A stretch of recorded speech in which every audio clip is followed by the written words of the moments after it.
Daniel capítulo 6, o tema da nossa reflexão nessa manhã é o seguinte: o Deus de Daniel. Daniel capítulo 6, 28 versículos.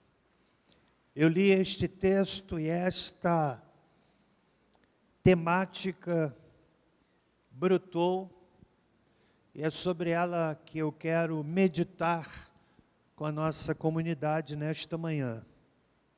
Pareceu bem a Dario constituir sobre o reino as 120 sátrapas, que estivessem sobre todo o reino, e sobre eles 3 presidentes, dos quais Daniel era um, aos quais estes sátrapas dessem conta, para que o rei não sofresse dano. Então o mesmo Daniel se distinguiu destes presidentes e sátrapas, porque nele havia um espírito excelente, e o rei pensava constituí-lo sobre todo o reino. Então os presidentes e os sátrapas procuravam achar ocasião contra Daniel a respeito do reino, mas não podiam achar ocasião ou culpa alguma, porque ele era fiel e não se achava nele nenhum vício nem culpa. Então estes homens disseram: nunca acharemos ocasião alguma contra este Daniel, se não a procurarmos contra ele na lei do seu Deus.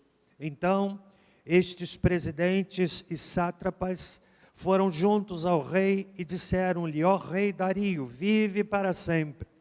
Todos os presidentes do reino, os prefeitos e sátrapas, conselheiros e governadores, concordaram em que o rei devia baixar um decreto e fazer firme o interdito que qualquer que por espaço de 30 dias fizer uma petição a qualquer Deus ou a qualquer homem, e não a ti, ó rei, seja lançado na cova dos leões. Agora, ó rei, estabelece o interdito e assina a escritura, para que não seja mudada, conforme a lei dos medos e dos persas, que não se pode revogar. Por esta causa, o rei Dario assinou a escritura e o interdito. Ora, quando Daniel soube que a escritura estava assinada, entrou em sua casa, no seu quarto em cima, onde estavam abertas as janelas para o lado de Jerusalém, e 3 vezes no dia se punha de joelhos, orava e dava graças diante do seu Deus, como também antes costumava fazer. Então aqueles homens foram juntos e acharam a Daniel orando e suplicando diante do seu Deus. Então se apresentaram ao rei e disseram: no tocante ao mandamento real, não assinaste o interdito pelo qual todo homem que fizesse uma petição a qualquer Deus ou a qualquer homem, por espaço de 30 dias, e não a ti, ó rei, seja lançado na cova dos leões? Respondeu o rei: esta palavra é certa, conforme a lei dos medos e dos persas, que não se pode revogar. Então responderam diante do rei: Daniel, que é dos transportados de Judá, não tem feito caso de ti, ó rei, nem do interdito que assinaste. Antes, 3 vezes por dia faz a sua oração. Ouvindo então o rei o negócio, ficou muito penalizado. E a favor de Daniel propôs no coração livrá-lo, e até o pôr do sol trabalhou por salvá-lo. Então aqueles homens foram juntos ao rei e lhe disseram: sabe, ó rei, que é uma lei dos medos e dos persas que nenhum interdito ou decreto que o rei estabeleça se pode mudar. Então o rei ordenou que trouxessem a Daniel e o lançassem na cova dos leões. Disse o rei a Daniel: o teu Deus, a quem tu continuamente serves, ele te livrará. Foi trazida uma pedra e posta sobre a boca da cova, e o rei a selou com o seu anel e com o anel dos seus grandes, para que não se mudasse a situação de Daniel. Então o rei se dirigiu ao seu palácio e passou a noite em jejum, não deixou trazer à sua presença instrumentos de música e fugiu dele o sono. Pela manhã, à primeira luz da aurora, levantou-se o rei e foi com pressa à cova dos leões. Chegando-se à cova, chamou por Daniel com voz de angústia: Daniel, servo do Deus vivo, dar-se-ia ao caso que o teu Deus, a quem continuamente serves, tenha podido livrar-te dos leões. Então Daniel respondeu ao rei: ó rei, vive para sempre. O meu Deus enviou o seu anjo e fechou a boca dos leões, para que não me fizessem dano, porque foi achada em mim inocência diante dele. Também contra ti, ó rei, não cometi delito algum. Então o rei muito se alegrou e mandou tirar a Daniel da cova. E quando Daniel foi tirado da cova, nenhum dano se achou nele, porque crera no seu Deus. Ordenou o rei, e foram trazidos aqueles homens que tinham acusado a Daniel, e foram lançados na cova dos leões, eles, seus filhos e suas mulheres. E ainda não tinham chegado ao fundo da cova, os leões se apoderaram deles e lhes esmigalharam todos os ossos. Então o rei Dario escreveu a todos os povos, nações e gente de diferentes línguas que moram em toda a terra: a paz vos seja multiplicada. Da minha parte é feito um decreto, pelo qual, em todo o domínio do meu reino, os homens tremam e temam perante o Deus de Daniel, porque Ele é o Deus vivo e permanece para sempre. O seu reino não se pode destruir e o seu domínio jamais terá fim. Ele livra e salva, opera sinais e maravilhas no céu e na terra. Ele livrou Daniel do poder dos leões. Foi assim que Daniel prosperou no reinado de Dario e no reinado de Ciro, o persa. Pai amado, estamos diante da Tua palavra. Pedimos-Te que o Espírito Santo que a inspirou ilumine o pregador ao transmiti-la nesta manhã. Colocamos diante do Senhor as nossas necessidades. Eu oro pela vida da Débora, minha esposa, tua serva, para que essa situação cesse ali no nosso bairro. Eu oro pela vida do pequeno Pedrinho, que está hospitalizado. O Senhor tenha misericórdia da família. Oro pela vida da Aninha, que sepultou no dia de ontem o seu pai. Conforta a tua serva. E outras necessidades mais. Fala conosco, em nome de Jesus. Amém. Começo a minha fala com um trecho que li do comentário do livro de Daniel, feito pelo reverendo Hernandes Dias Lopes. Abre aspas. A igreja evangélica cresce em número, mas não em vida. Toma de assalto a nação, mas não produz transformação moral. Tem os meios de comunicação nas mãos, mas tem pouca mensagem de Deus para pregar ao povo. Parece que está mais interessada em granjear as riquezas do mundo do que em oferecer ao mundo as riquezas do céu. Fecha aspas. Grande verdade. Grande verdade. Este livro, irmãos, é um livro perturbador, pois desnuda os meandros da disputa política ao tempo de Daniel, e que muito bem retrata a vergonha, a podridão, o esgoto que tem se constituído a política contemporânea em nossa nação. O livro nos oferece uma mensagem necessária para um tempo desesperador. A história de Daniel é marcada por conspiração, inveja e traição. Dr. John MacArthur, comentando este texto, sugere que Daniel, nesse momento, contava 80 anos de vida. Tinha desfrutado das bênçãos de Deus ao longo de toda a sua vida. Um homem que aprendeu desde cedo a não contaminar o seu coração com os prazeres do rei, e Deus o fez prosperar.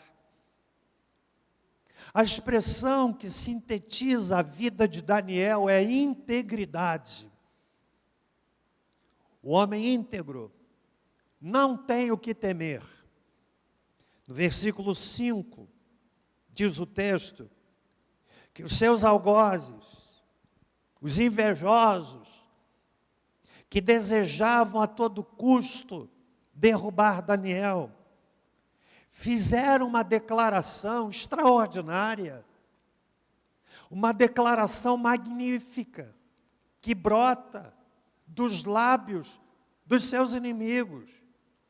Verso 5, nunca acharemos ocasião alguma contra este Daniel, se não a procurarmos contra ele na lei do seu Deus.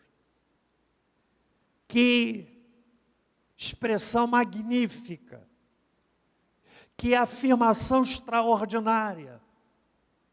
Desejo que o Senhor me dê graça para viver isso de tal forma que, brotando dos lábios dos algozes, possa ser dito isto: nunca acharemos ocasião alguma contra este Daniel.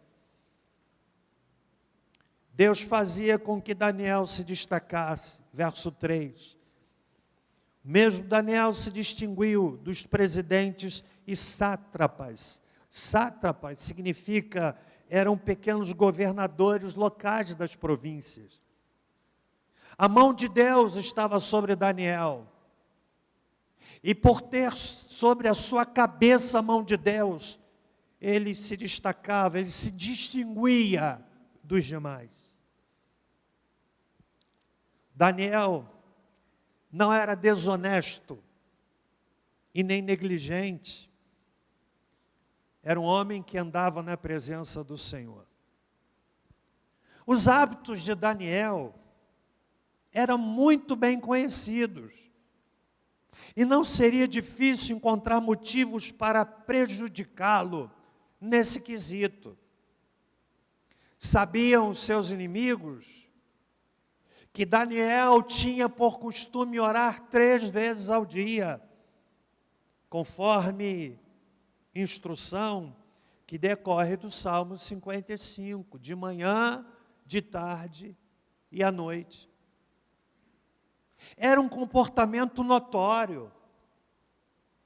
Sabiam eles que no quesito oração, Daniel seria alcançado. E então, eles se reuniram para visitar Daniel, logo após terem induzido o rei Dario a assinar um decreto capcioso, maldoso, que estabelecia como pena de morte qualquer pessoa que buscasse alguma outra divindade que não o rei. O rei caiu numa rede, caiu numa artimanha, foi induzido a assinar um decreto que tinha por objetivo exclusivo alcançar Daniel, cujo hábito de orar era notório. E assim, foram visitar Daniel.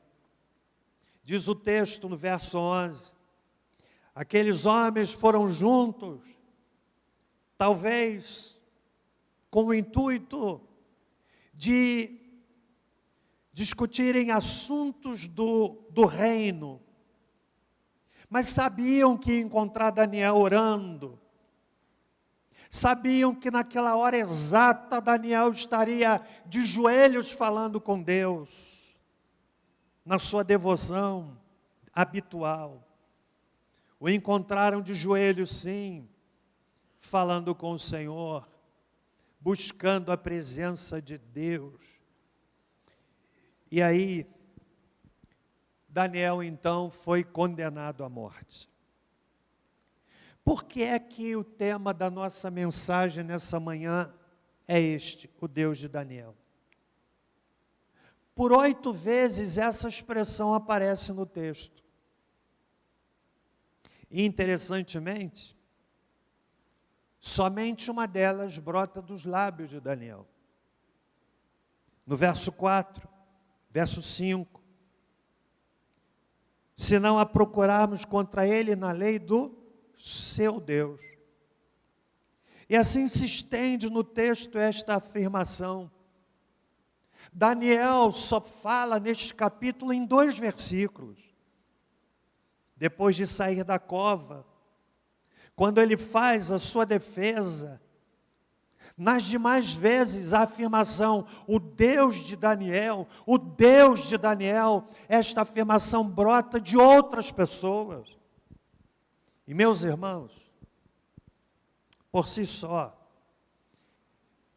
essa consideração é relevante.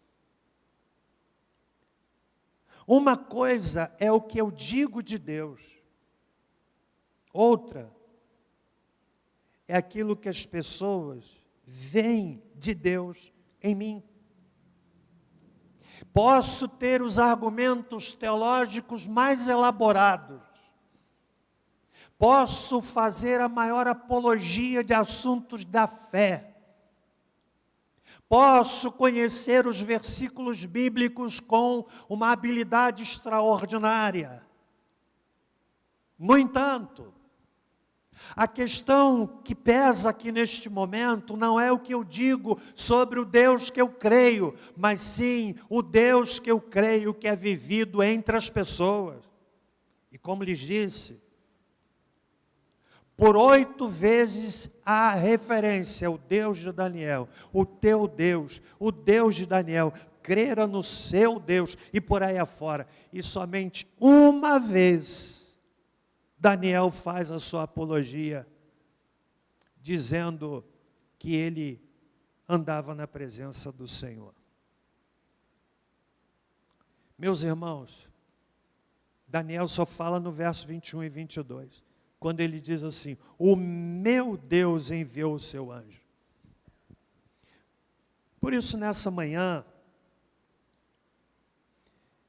ocorreu-me considerar com a igreja sobre isto, o Deus de Daniel. A vida fala mais alto do que a voz. A nossa vida fala mais alto do que a nossa voz. É claro aqui, e é claro no Novo Testamento. Quando o Senhor Jesus Cristo, no Evangelho de Mateus 5,16, sintetiza esta verdade dizendo, assim resplandeça a vossa luz diante dos homens, para que vejam as vossas boas obras e glorifiquem o vosso Pai que está nos céus. A vida de Daniel mostrou uma percepção de Deus tão forte, gerando uma compreensão clara nos seus algozes e no rei, que em coro diziam, o Deus de Daniel. Meus irmãos, eu quero então nessa manhã caminhar com os irmãos por alguns poucos minutos, seguindo essa temática. Quem é o Deus de Daniel? Quem é o Deus de Daniel? Em primeiro lugar, o Deus de Daniel inspira oração contínua. Se o Dr. John MacArthur estiver certo ao afirmar que Daniel contava com 80 anos, um ancião que não desprezava o mais importante, a vida de oração. Nos versos 10 e 11, Daniel soube que a Escritura estava assinada, entrou na sua casa, no seu quarto em cima, onde estavam abertas as janelas para o lado de Jerusalém. 3 vezes no dia se punha de joelhos, orava e dava graças diante do seu Deus, como também antes costumava fazer. Aqueles homens foram juntos, acharam a Daniel orando e suplicando diante do seu Deus. Meus irmãos, Daniel não esqueceu o mais importante, que é a oração. Lhes fiz um pedido no início deste culto, mas temos orado por isso, para que Deus nos dirija, para que Deus nos oriente. Temos orado para que Deus nos oriente sobre o que há de ser feito nesse espaço. Porque tudo que começa com muita oração dá certo. A grande questão é que nós agimos de forma atropelada, de forma impensada, de forma emocional, e depois então queremos que Deus abençoe aquilo que nós já fizemos. O Deus de Daniel é o Deus que inspira oração contínua. E embora Daniel fosse um homem mais ilustre da sua época, cheio de negócios públicos, Daniel conseguiu encontrar tempo para oração, à noite, de manhã e ao meio-dia, de acordo com o costume hebraico, como já citado, Salmos 55, verso 17. Ele era exteriormente um grande magnata da corte, mas isto não o afastou da sua vida de devoção. Foram buscar nos hábitos de Daniel as evidências para sua condenação.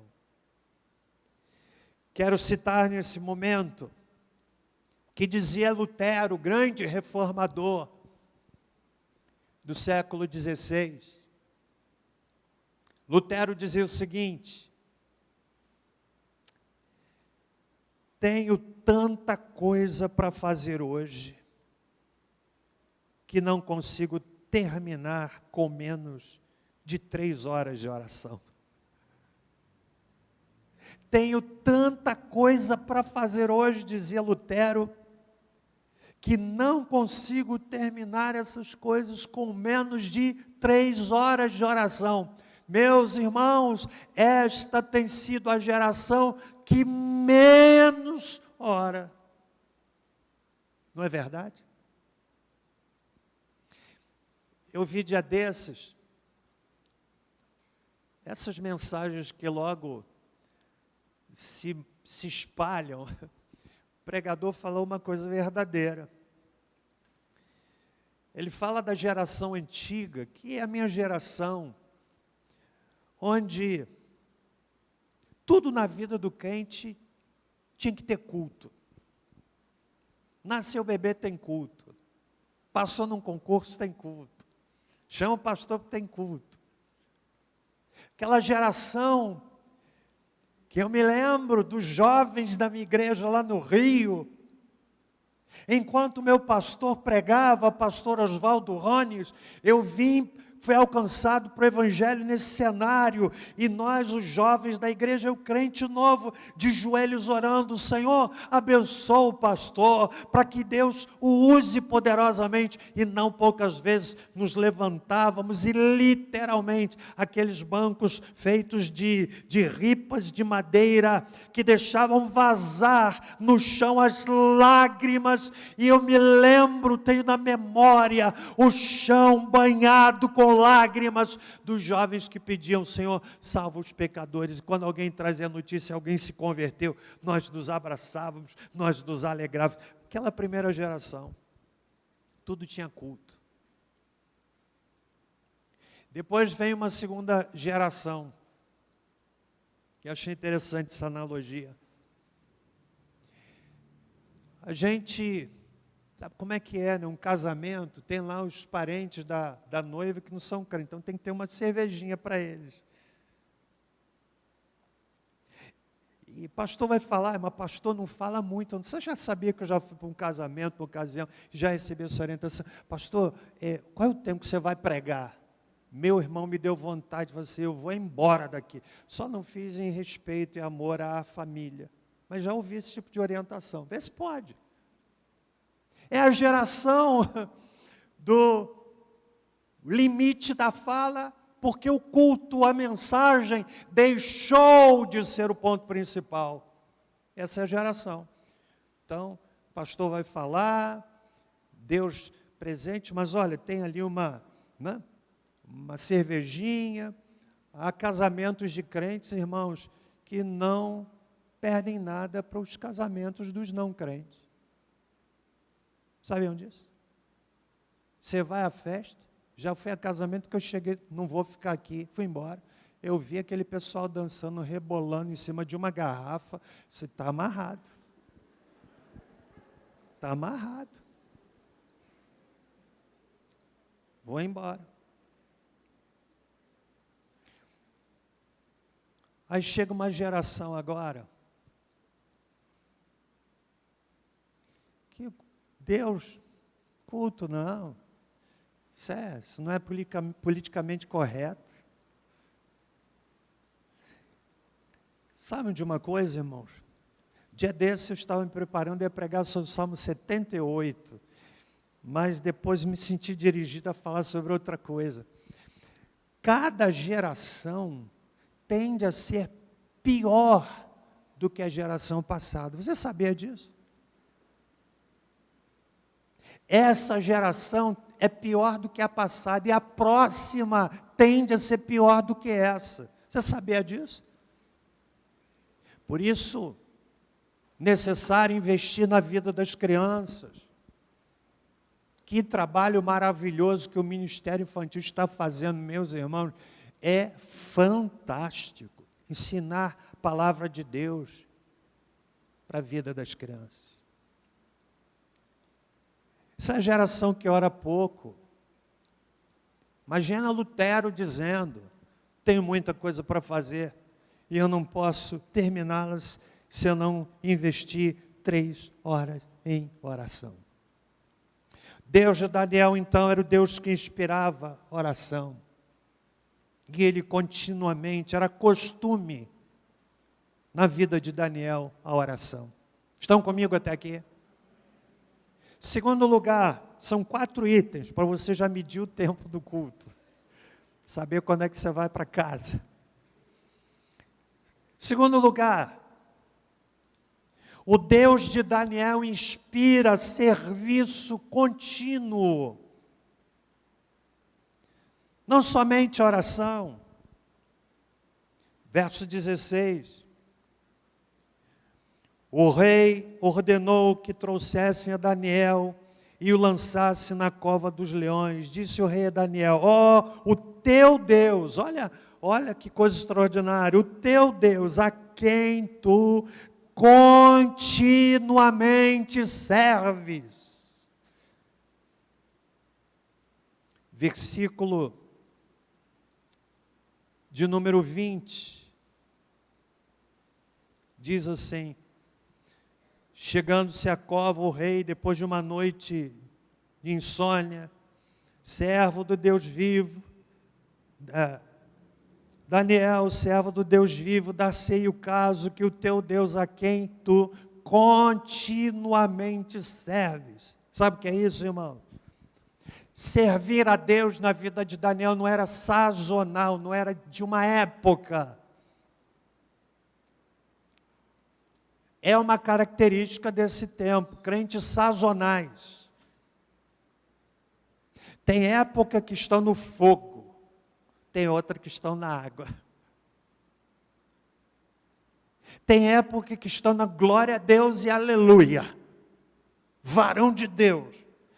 Tem outras épocas que são galinha da Angola. Estou fraco. Sazonais. A visão que tivermos de Deus vai inspirar o nosso serviço para Deus. Daniel não era sazonal, não era de época, irmãos, era continuamente. Isso é extraordinário. Extraordinário.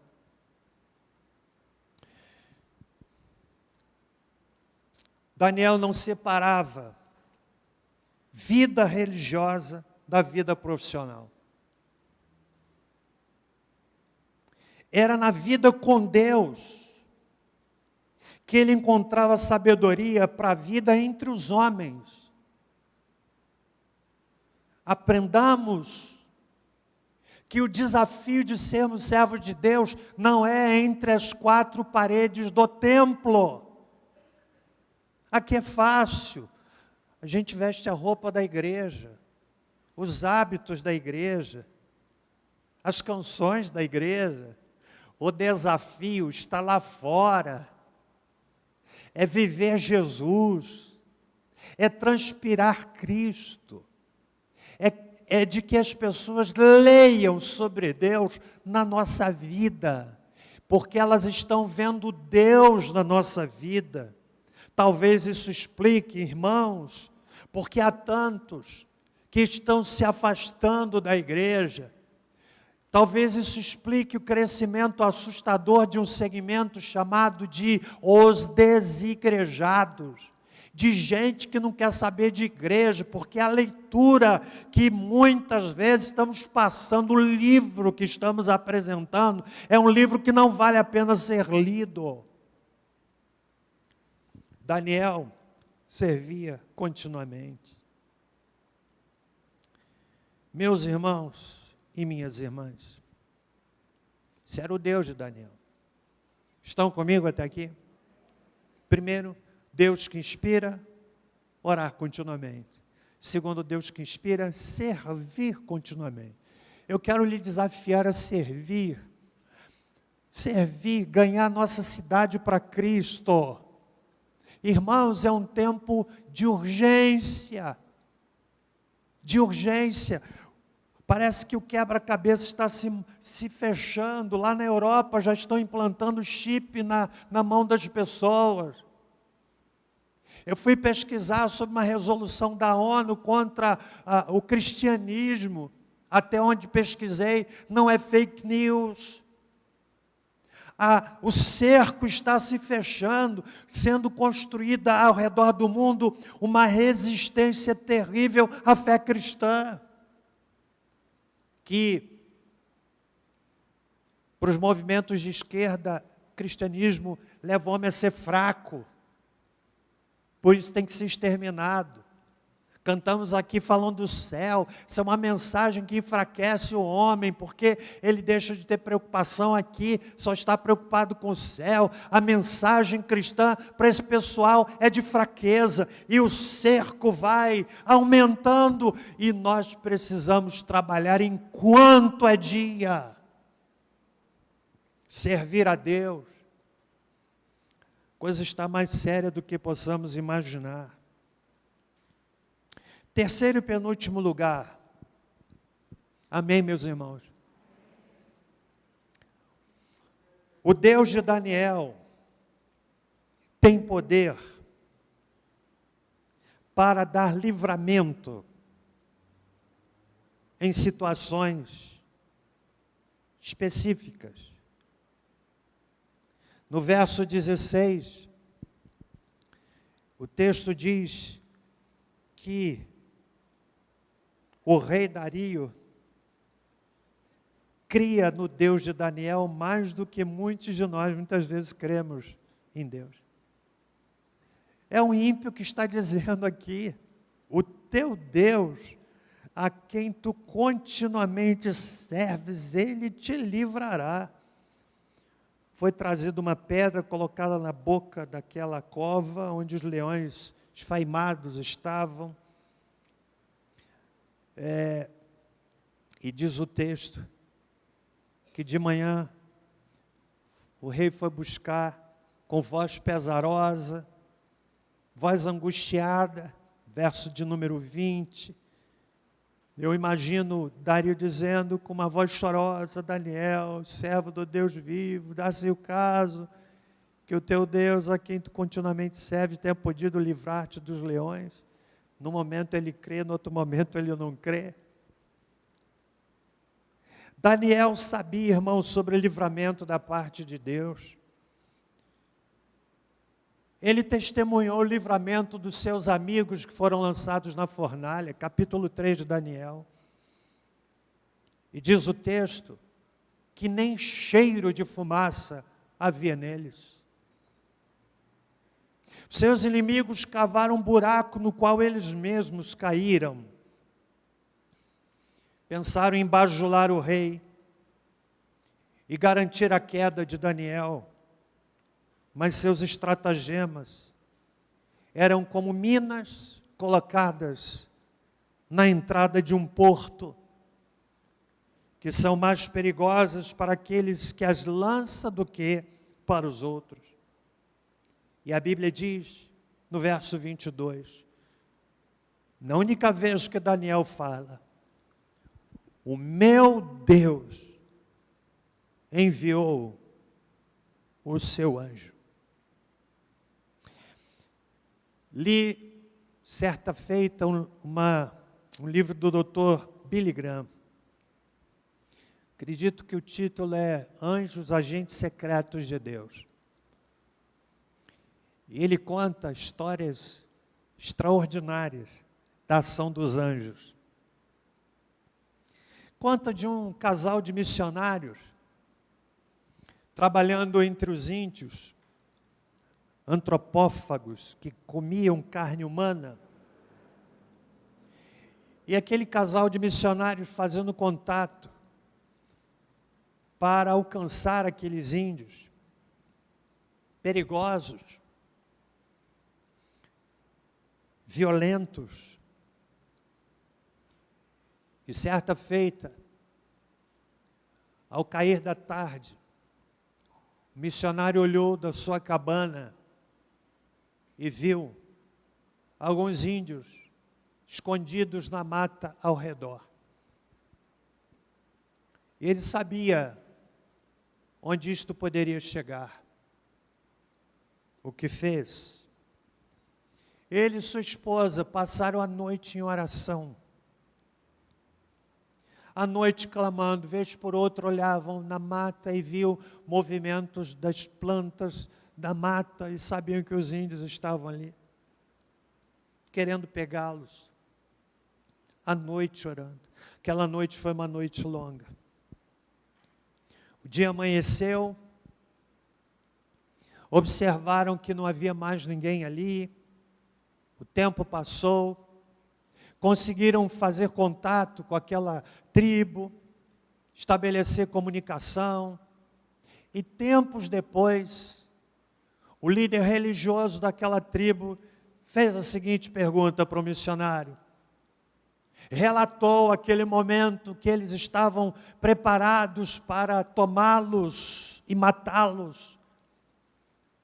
Ele então fez a seguinte pergunta: nós não invadimos e queremos perguntar quem eram aqueles homens altos, fortes, que estavam ao redor da sua tenda, nos impedindo de entrar? A resposta está no Salmo 34, verso 7. O anjo do Senhor. Daniel disse assim: o meu Deus enviou o seu anjo. Você sabia, irmão, que você certamente já foi livre de alguma coisa pela ação de um anjo? Tem gente que dá muito trabalho para o anjo, né? Eu conheço histórias de pessoas em que um passo seriam atropelados e alguma coisa os puxou para trás. Aí a pessoa diz assim: olha, que sorte, hein? Sorte nada. Quem aqui já teve um livramento? Você disse, foi algo de Deus. Levanta a mão. O anjo do Senhor. Meus irmãos, Deus livra em situações específicas. Não significa dizer que haveremos de experimentar todo tipo de livramento. Entende? Não significa dizer que vamos orar por todos os doentes, eles vão ficar curados. Algumas vezes vamos orar e Deus vai dizer: eu ouvi a sua oração e eis a resposta positiva. Mas algumas vezes o Senhor vai dizer: eu ouvi a sua oração, mas eis a resposta negativa. E Ele continua sendo Deus. Fantástica, irmãos, a percepção que a gente tem do capítulo 3 de Daniel. Os amigos de Daniel foram lançados na cova, foram lançados na fornalha. Mas antes disto acontecer, venha comigo capítulo 3, verso 17, Daniel capítulo 3.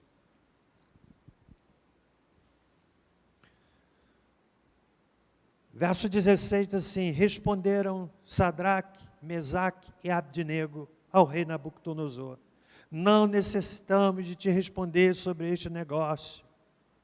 Se formos lançados na fornalha de fogo ardente, o nosso Deus a quem nós servimos pode livrar-nos dela, e Ele nos livrará da tua mão, ó rei. Agora olha o verso 18. Se não, se Deus nos livrar, fica sabendo, ó rei, que não serviremos a teus deuses, nem adoraremos esta estátua de ouro que levantaste. Sabe o que é que a gente está aprendendo aqui, irmão? Deus pode livrar em qualquer situação. Mas se Ele não livrar, continua sendo Deus. Entende? Esse é o tipo de compreensão que exige maturidade. Quem se relaciona com Deus na relação troca, que eu faço e que Ele me dá, em algum momento vai entrar em crise, porque eu fiz e Deus não me deu. Deus de Daniel livra. E quando o rei chega de manhã, pergunta, e ouve lá do fundo da caverna: ó rei, vive para sempre. Ó meu Deus, enviou o seu anjo e fechou a boca dos leões. Você lembra quando Pedro estava no cárcere? Atos capítulo 15, preso, 4 soldados se revezando, 2 acorrentados a ele, uma direita, outra esquerda. Se Pedro coçasse a cabeça, a mão do soldado ia junto. Se Pedro se abaixasse, o soldado tinha que ir junto. 2 ao lado, 2 do lado de fora, a igreja orando insistentemente por ele a Deus, e o Senhor enviou o anjo, tirou as algemas, abriu a porta, e a porta principal da cadeia se abriu, e quando Pedro chega e vai ao local onde os irmãos estão orando, vem uma menina que ouve Pedro chamar, o Pedro por quem a igreja orava: Senhor, solta o teu servo, guarda o teu servo, e a menina tão emocionada, nem abriu a porta, e chega lá, eu imagino aquela menina tocando no ombro de alguém, dizendo assim: olha, o Pedro está ali fora. E sabe o que é disseram? Não, não é ele não, é o seu anjo. Não, ele está lá. Porque Deus, irmãos, dá livramento em situações específicas, para a glória dele. Você está entendendo o que eu estou dizendo aqui? Por fim, quem é o Deus de Daniel? O Deus de Daniel é o Deus vivo. Meus irmãos, e essa expressão, ela vem, na verdade, dos lábios do rei. É um ímpio pregando. E lá no texto, nós lemos, quando o rei fala isso, lá no versículo de número 20,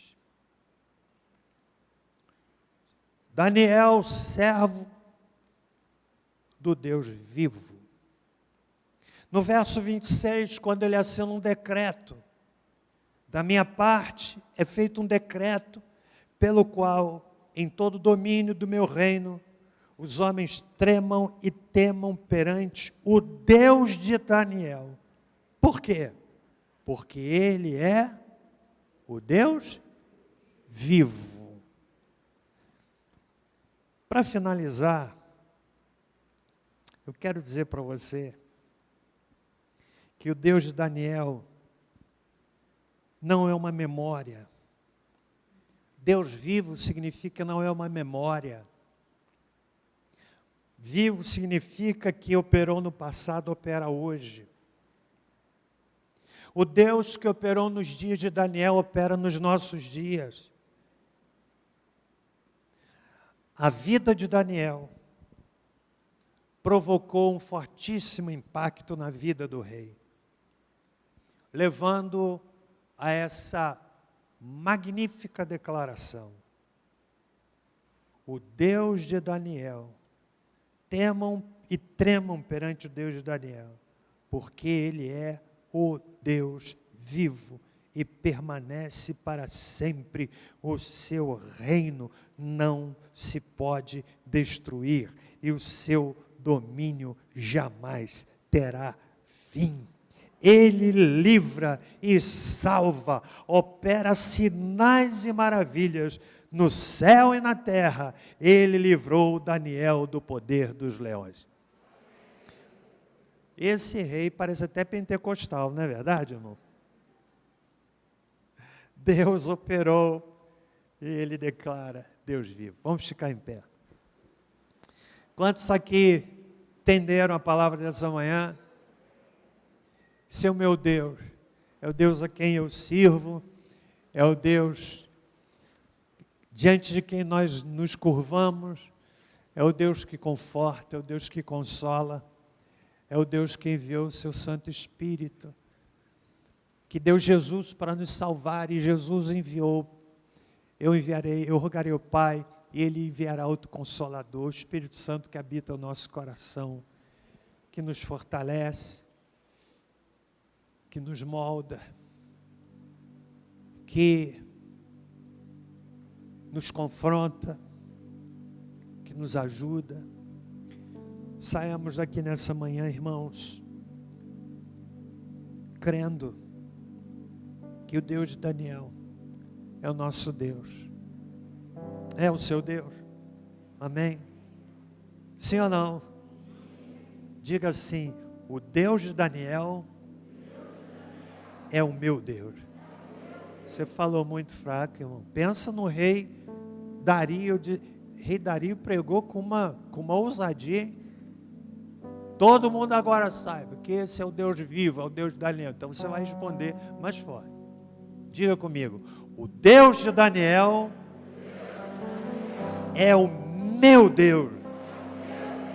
Amém.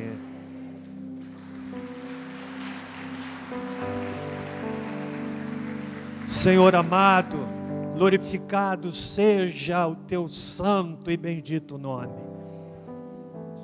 Tu és o nosso Deus e nos curvamos